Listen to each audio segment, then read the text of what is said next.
Good, happy Thursday evening, May 19, 2022. I'm Riley King. Welcome to this Thursday evening edition of the Riley King Newscast, right here on the Riley King Network. We have a lot of news to get to this Thursday evening, so let's get started right now. First up, trial of Armando Barron wraps up for week. Testimony to resume on Monday. Let's take a listen to that video from WMUR News 9. Now's the time to get a great deal on taking care of your property. You need the #1 rated reliability of Kubota compact tractors so you can do it all and do it. As the cross-examination continued, the defense showed the jury pictures of the saw and the knife that Brittany Barone used to decapitate the body of Jonathan Amaral. The defense contends that it is Brittany who actually killed Amaral. Under defense questioning, Brittany recounted the steps she took to hide evidence, including concealing Amaral's car. Covered it with a tarp? Yes. Cut down branches? Yes. Piled those branches in front of and around and on top of the vehicle? With the help of Mr. Barone, yes. Brittany pled guilty to 3 counts of falsifying physical evidence. The defense suggests she got a favorable deal. You were not charged with assaulting Mr. Amaral. No, I was not. You were not charged with standing on his neck. No, I was not. The prosecution contends that Brittany was forced to do these acts out of fear for her life. Are you familiar with the portion of the law that says that an act that is taken under duress is not a voluntary act? To highlight that duress, the prosecution called a state trooper to the stand who detailed some of the injuries Brittany had suffered.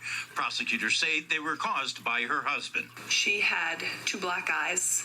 Her left eye had very little white to it. It was filled with blood. Her nose was swollen. I observed and photographed bruising on both her left and right arms. Now, the prosecution also noted that after Brittany was discovered at the campsite in northern New Hampshire and brought to the Berlin police station, she cooperated fully in the investigation, even in allowing a search without a warrant. Ray Brewer, WMUR News 9. Okay, and there you go on that video and that report.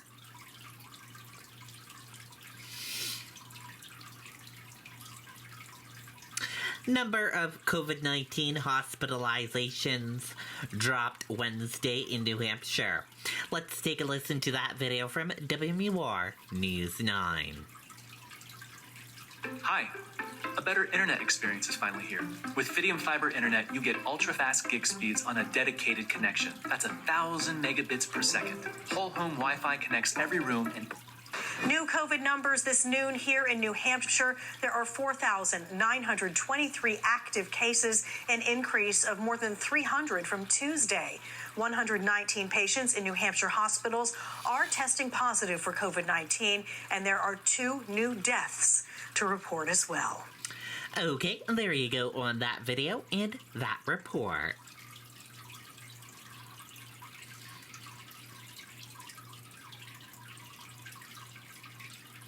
State Senator Jyoti announces retirement, endorses Rep. Lang as replacement.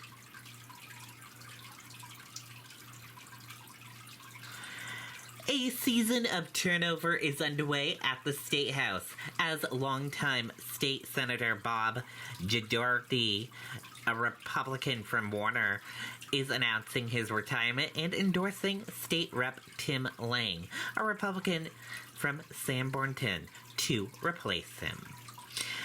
Jyoti has represented District 2, which is parts of Merrimack, Belknap, and Grafton counties since 2016, and is known as one of the more outspoken and conservative members of the Senate.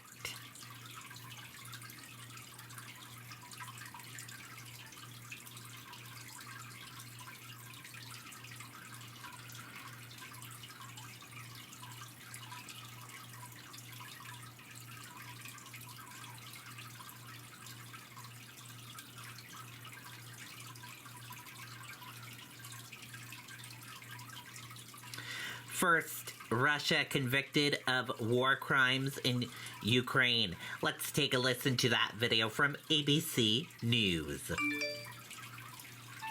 If Raina's thinking about retirement, she'll get some help from Fidelity to envision what's possible and balance risk and reward. And with a clear plan, Raina can enjoy wherever she's headed next. That's the planning effect from Fidelity. President Biden is also set to meet with the leaders of Sweden and Finland as they apply to join NATO. It's a direct response to Russia's invasion. Let's go to our foreign correspondent, Ian Pannell, who's on the scene in Ukraine, where the first Russian soldier went on trial for war crimes. Good morning, Ian. Yeah, good morning, Michael. A barrage of Russian rocket and missile strikes overnight, so no relenting on the attacks. But on the ground, Russia's still struggling to make any kind of territory. Meanwhile, we're now seeing the start of this process of accountability for some of the many crimes that Putin's men are accused of committing here. This morning, a Russian soldier pleading guilty to war crimes in Ukraine. The soldier shot and killed a 62-year-old man as he was riding his bike, his widow appearing in the courtroom, the soldier facing up to life in prison. This just the first of potentially many trials as Ukrainian authorities investigate over 10,000 possible cases of war crimes committed by Russian forces. But even as those trials start, more Russian missile attacks on civilian areas. This video circulating online shows the destruction of a school in Avdiivka. And as the Ukrainians push the Russians back towards their own border here in the northeast, Roman, a deputy commander of a Ukrainian unit here, telling us that the combat hasn't slowed. Adding that the Russians could strike back at any time, but they're going to teach Russia a lesson it'll never forget. I mean, I'm sure you can hear that. We've come out to one of the liberated villages, but the road is testament to the battles that are being fought here. This is a Russian tank that has been totally destroyed. It's now rusting. But down there is pretty much where the front lines are. In the Donbass region, in the east, some of the heaviest battles now raging. The Ukrainian National Guard posting this video showing them destroying a railway bridge, slowing the Russian advance. Now, in response to Russia's war in Ukraine, the NATO alliance potentially expanding for the first time in years. Both Sweden and Finland have formally applied for membership. The leaders of both countries set to meet with President Biden in Washington today. And for the first time in months, the US Embassy reopening its doors in Kyiv, the American flag flying there for the first time since the invasion began.